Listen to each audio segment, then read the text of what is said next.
On this one.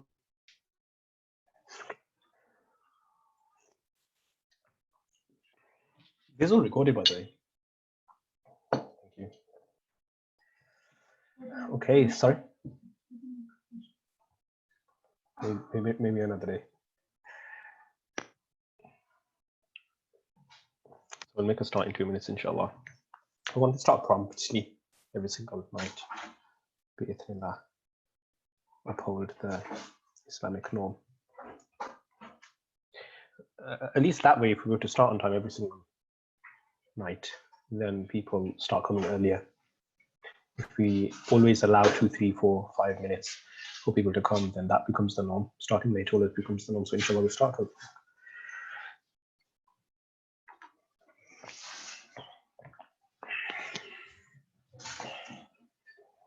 It's good to see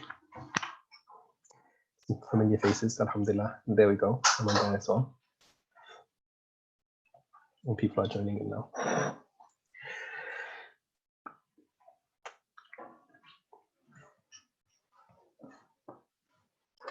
Okay, so assalamu alaikum everyone who has joined us. It's very good to see all of you, to see your display names anyway. And today, inshallah, we're going to be going through the second ruku'. We are going to be going through ayahs 8 to 20. Okay, excellent. So we're going to have Brother Awais, but I believe, inshallah, reciting for us today. And thereafter, we'll go through the ayahs together. So Awais, if you'd like to just unmute yourself for me, please.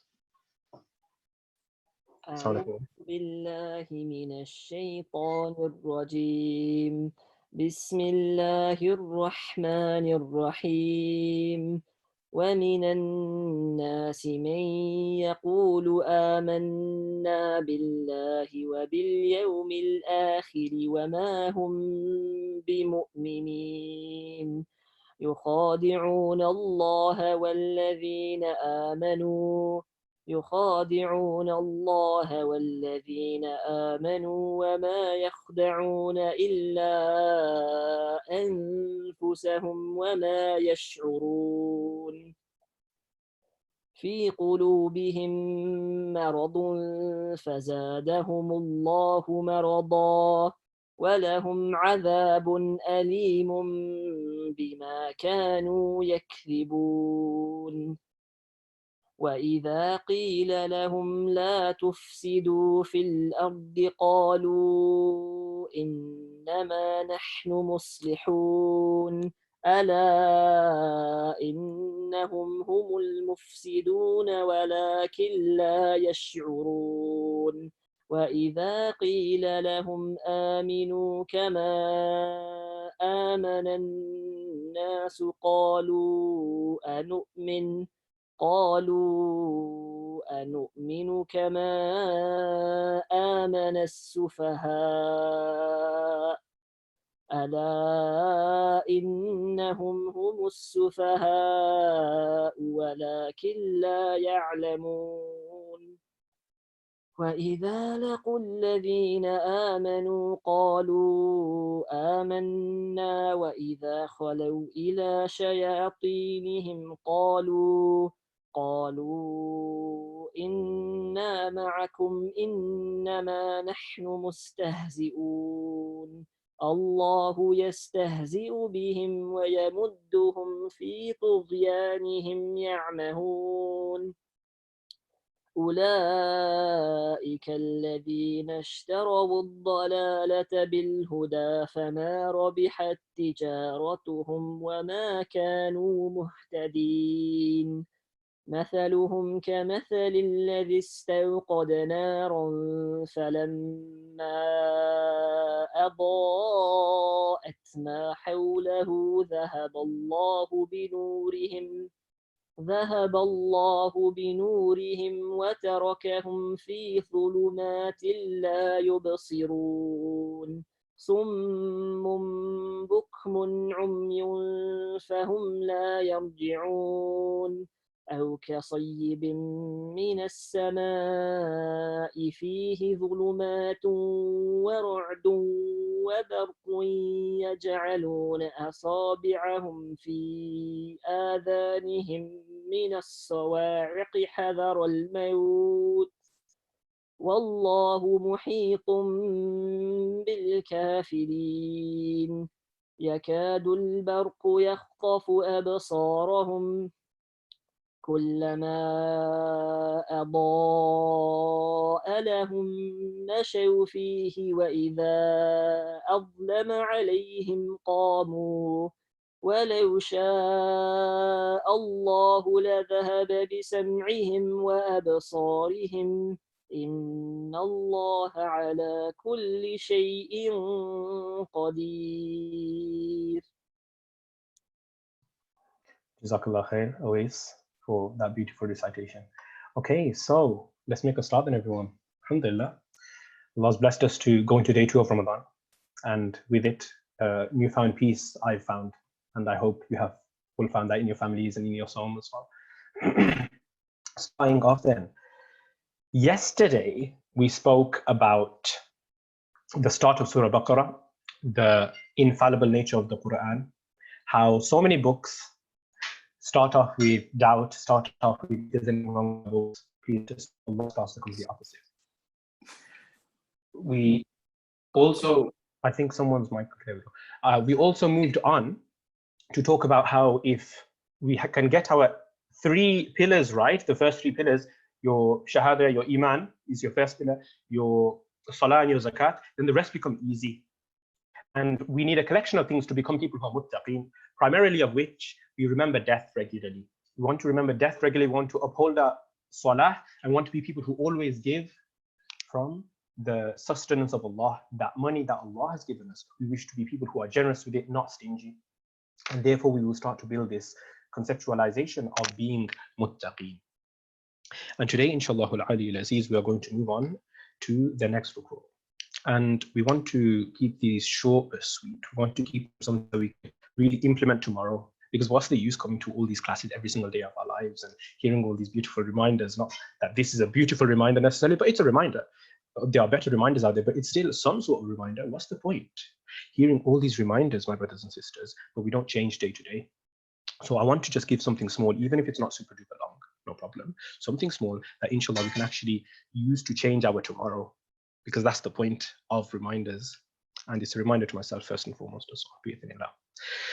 Ayah number 8. وَمِنَ النَّاسِ مَنْ يَقُولُ آمَنَّا بِاللَّهِ وَبِالْيَوْمِ الْآخِرِ وَمَا هُمْ بِمُؤْمِنِينَ.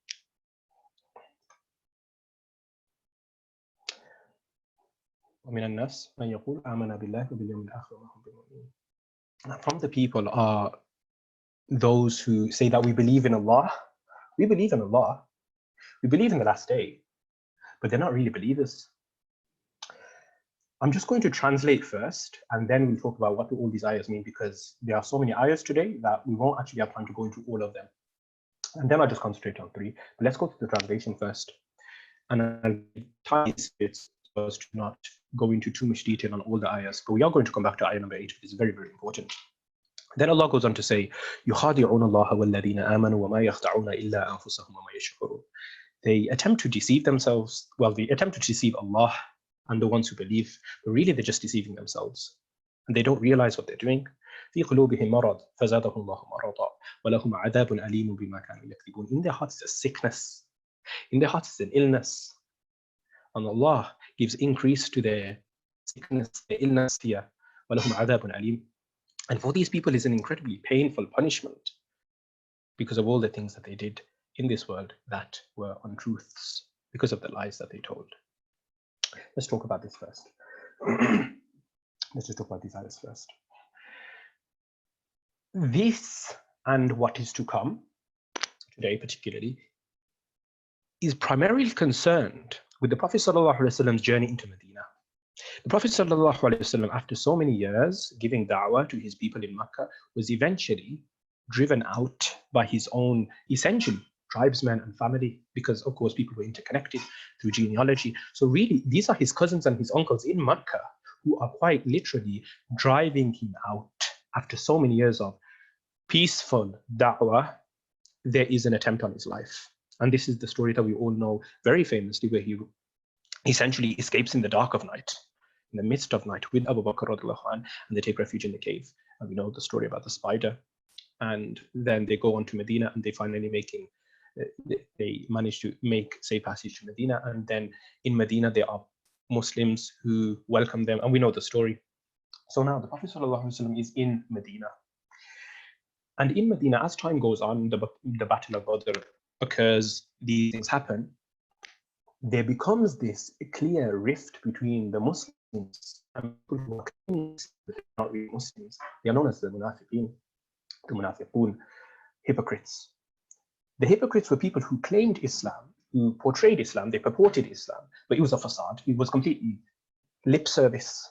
Now, this is really important because I know that not everyone watching or listening to this is going to be an extreme academic. So I'm not going to be making this extremely academic or really, really in detail. But what I do want to do with these tafsir is to give, yes, the history behind the ayahs and the asbab al-nuzul and all these beautiful elements of the ayahs. But really, what I really want to do is take a few kernels from what we read every single day, every single night, and take what can we do to take on board the message to ourselves. Because, for example, this ayah is clearly for the hypocrites who lived in 7th century Arabia, in Medina, very specific. How on earth does that apply to me and you?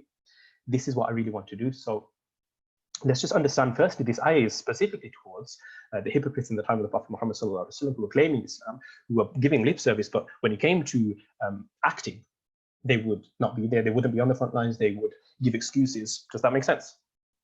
I don't know why I'm asking this as though no one can reply, but yeah, at this point, thank you, I have one supporter next to me. With that being said, how can we take benefit from something talking about something, from these ayahs talking about the hypocrites from so long ago? Because at the end of the day, what is Allah saying? If you're someone who just claims Islam on your lips, if you're someone who just speaks Islam, but you don't uphold the actions, for you it's a painful punishment. At the end of the day, a hypocrite can be much deeper than someone who just lived in 7th century Arabia. I'm not saying you're a hypocrite. I'm not saying I'm a hypocrite. I'm not saying we are hypocrites. But I'm saying, to what level are we free from the characteristics of hypocrites? Genuine question. How much of our Islam, my brothers and sisters, is like the hypocrites of the time of the Prophet Muhammad sallallahu alaihi wasallam, who would give lip service? They'd say, I believe in one God, and I believe in you, Muhammad. But they were actionless. Because that's what being a hypocrite is. I'm not calling you a hypocrite. I'm not calling any of us hypocrites. I'm saying, just think about it for a second. They just gave lip service, but their actions weren't there. When we introspect and when we reflect on ourselves and the status of our actions, how much better than hypocrites are we? Real question. How much better than a hypocrite are we? Or are we just lip service? When was the last time we did something that we can genuinely feel like, this is a core tenet of Islam, and I'm not just a Muslim by name. يُخَادِعُونَ اللَّهَ وَالَّذِينَ آمَنُوا وَمَا يَخْدَعُونَ إِلَّا أَنفُسَهُمْ وَيَشْعُرُونَ. They try to deceive Allah by claiming Islam. They try to deceive Allah and the ones who believe, but really they're just deceiving themselves. Are we real Muslims, how Allah wants us to be, my brothers and sisters? Or are we just putting on a show? Are we just Muslims by name? And this isn't to downgrade anyone, of course not. Look, at the end of the day, why are we sending these reminders? Why are we giving these reminders? Why are we always turning to Islam for our reminders? Because we know that this is the truth. We need to take these reminders, and even if they're harsh sometimes, we need to take on board something that we can change from, inshallah. في قلوبهم مرض, and in their hearts is a sickness. فزادهم الله مرضا. Allah increases them in this sickness. وإذا قيل لهم لا تفسدوا في الأرض قالوا إنما نحن مصلحون. Ayah number 11. When it is said to these people, do not cause corruption in the earth, don't cause bloodshed, don't cause evil, they say, we're just trying to be good people here. We're just trying to be muslihun.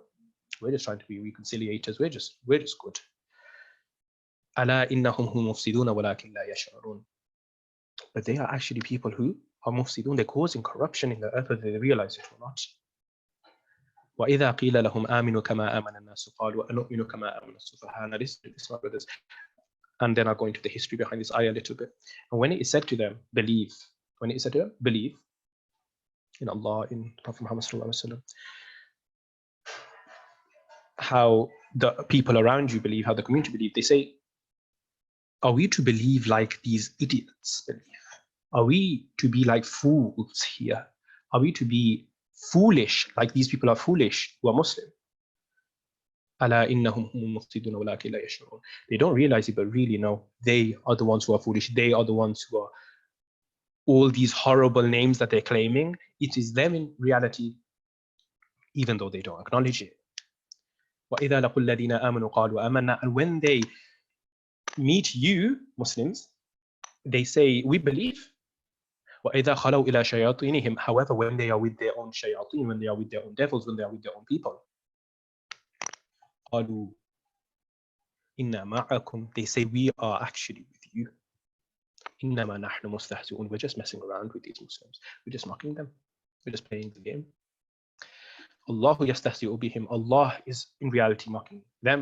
And He extends their transgression, their deviation here. These are the people, or those are the people who have actually exchanged such beautiful guidance from Allah with misguidance and deviation. And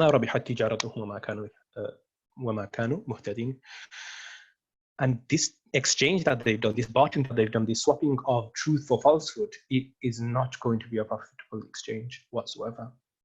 They're not going to be guided in the slightest to this. Their example, their parable, their story, their example is like the one who kindles a fire. And when this illuminates that which is around him, Allah takes away that fire, that nur, that illumination, and leaves them in darkness upon darkness upon darkness. That in which they can't see. Deaf, dumb, and blind, brothers and sisters. And for them, there is no return. Or like thunderclaps from the sky,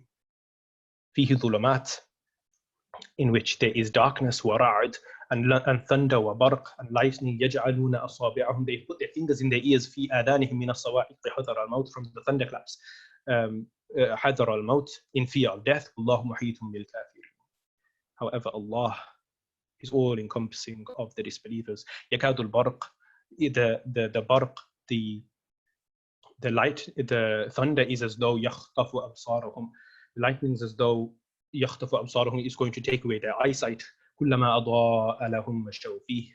Every single time it shows light or illuminates for them, مشوا فيه, they are walking in it. وإذا أظلم عليهم قاموا ولو شاء الله لذهب بسمعهم وأبصارهم. If Allah was to have willed, He would have taken their hearing, وأبصارهم, and their eyesight. إن الله على كل شيء قدير. But indeed, Allah is upon all things qadir, knowledgeable, powerful, cognizant. Okay, so my brothers and sisters, we're just going to concentrate on a few ayahs here. Let's start on ayah number 8 specifically. And we've spoken about ayah number 8, which was about to what level are we like the hypocrites. I want us to not get super academic here, but I want us to just remember two names particularly. The first name I want you to remember, my brothers and sisters, is the name Abdullah ibn Ubay. Abdullah ibn Ubay. Say it to yourself, remember this name. We're Muslims, we need to know facts about our religion and our history.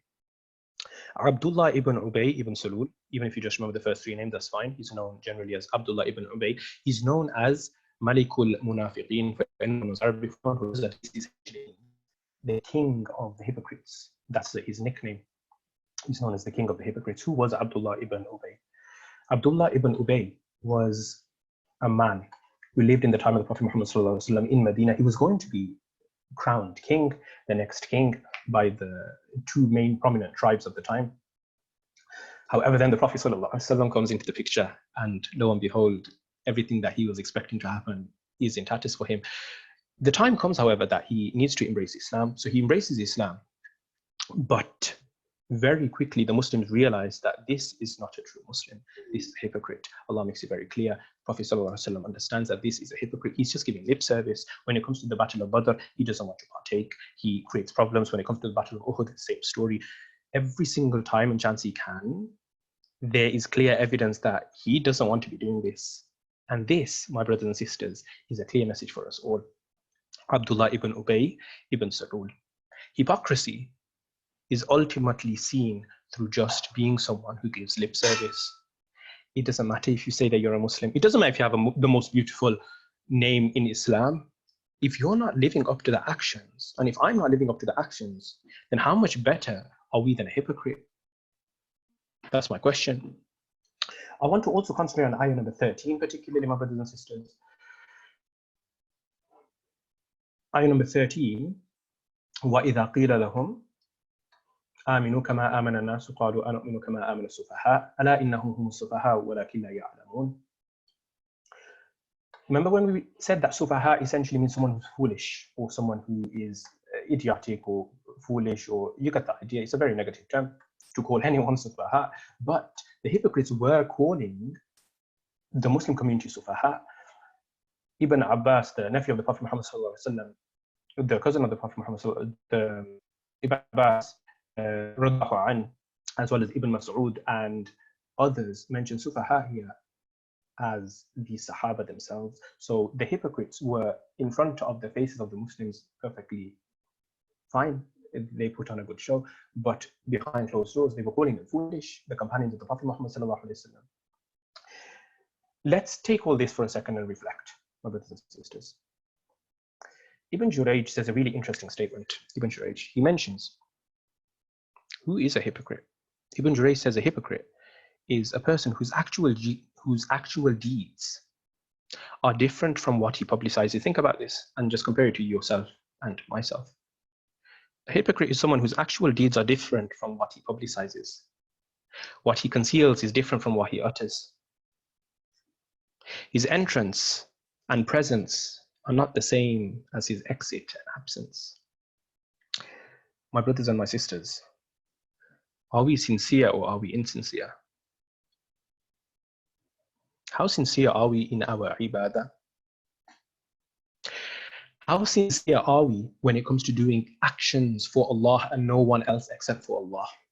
This is the message we can take from a story that is clearly for hypocrites in 7th century Arabia. To what level are we people who just give lip service? The Prophet ﷺ, he would cry the nights for us. Do you know he used to read Sunnah oftentimes at home? We stay in the mosque all night long, showing the world that we're reading Sunnah. The Prophet ﷺ would often be reading his Sunnah in the comfort of his own home, behind closed doors, away from the people. He wouldn't always do things publicly. There is a level of God consciousness, my brothers and sisters, that our pious predecessors would only do behind closed doors. Because why? When you do good actions in front of people, it is night and day difference from doing it privately. There is a level of humility that comes when you do things privately, and an arrogance that is built when you do things in front of the people. If we're not doing things privately, if we're not doing good deeds privately, then we really have to ask ourselves, why are we publicizing everything? There are scholars in the past, in our history, who would read Quran and quickly close it. Imagine this, just imagine, I'm not saying do this, right? Because our times are very different. We would read Quran, but then quickly close it and hide it when their wives would walk in. Why? Because they didn't want their wives to get a massively good impression for them or think anything special. They didn't want to be doing it to be seen, is my point. They did it because it's between them and Allah and no one else. No one needs to know. They say the famous, well, he's actually quite not well known whatsoever because of the other students of Imam Abu Hanifa, such as Imam Abu Yusuf and Imam Muhammad. There is a student of Imam Abu Hanifa who's not well known. His name is Ata. And Imam Abu Yusuf mentions regarding him that it was only when he passed away, imagine this, just imagine this, it was only when he passed away that his wife realized he was fasting every other day. She would make lunch for him, give it to him, he would take it out of love, but he would then, however he managed to, whether he had it later or whether or not, she never realized until he passed away that he was not eating her lunch, he was fasting. This is our history, my brothers and sisters. Not doing things publicly, but doing things privately. Now, I'm not saying don't do things publicly, because oftentimes it's a motivation for others. If you have young nephews and cousins around you, do things in front of them, help them, encourage them towards Islam. Anyone that you think me doing something in public in front of them is going to encourage them to do it as well, do it. Give charity in public sometimes, but also do things in secret. Because the things you do in secret, my brothers and sisters, things I do in secret, the things we do in secret, they're the things Allah's really going to love. They are the things that we know are just between us and Allah, and no one else is involved. There were 3 Jewish tribes in Medina. And I'm probably going to finish with this because I don't really want to keep it long. Even though there are some really beautiful ayahs here, I don't want to keep it long every single day. So there are 3 Jewish tribes in Medina. We're just going to end on a historical point, I think, because what is tafsir without taking in some of the core historical messages? Now, these 3 Jewish tribes generally caused a problem for the Prophet Muhammad sallallahu alaihi wasallam. One by one, they caused problems one by one, and the Prophet sallallahu alaihi wasallam dealt with them one by one. And you do need to study the seerah to really understand why the Prophet sallallahu alaihi wasallam dealt with them in the way that he did. However, just to keep things brief, because we only have a number of days, there were 3 Jewish tribes essentially. And even though so many of them were problematic, there were some Jews who did come to Islam sincerely. And the last thing I want to end on is one name that I also want us to learn. So just 2 names to learn today, my brothers and sisters. Short lesson, simple lesson. 2 names to learn. The first is the king of the hypocrites we mentioned before. Does anyone remember the name? Yes, just message me if you remember the name now. Brilliant. I have like 5 people all at once. Excellent. Abdullah ibn Ubay ibn Salul was the first name we covered. He was the king of the hypocrites. The second name I want us to remember is a Jew who converted to Islam sincerely. Excellent. Ubay with a ya at the end, is a Jew who converted to Islam sincerely. Different name now, and we're going to end with this, and he will come again inshallah in the next few pages. So do remember this second name. The second person who came to Islam sincerely was called Abdullah ibn Salam. Abdullah ibn Salam. And he is someone who helped the Muslims, my brothers and sisters.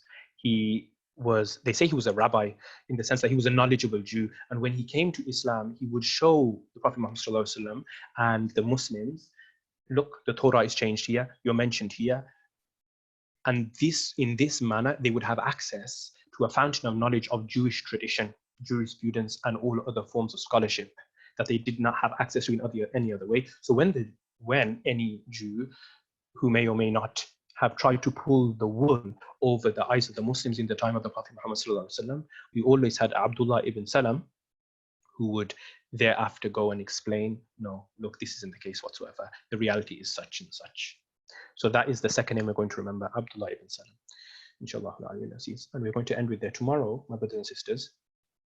And he was a very good man. He was a true, sincere Muslim. So there's 2 Abdullahs we talked about today. And tomorrow, inshallah, my brothers and sisters, we're going to do Ruku 3 of Surah Baqarah. This is from the start of 21, ayah 21, to the end of 29, to the end of 28. From ayah 21 to 28, my brothers and sisters. And Jazakumullah khairan for all the beautiful messages. With that, we will end today's chapter. Assalamu alaikum wa rahmatullahi wa barakatuh.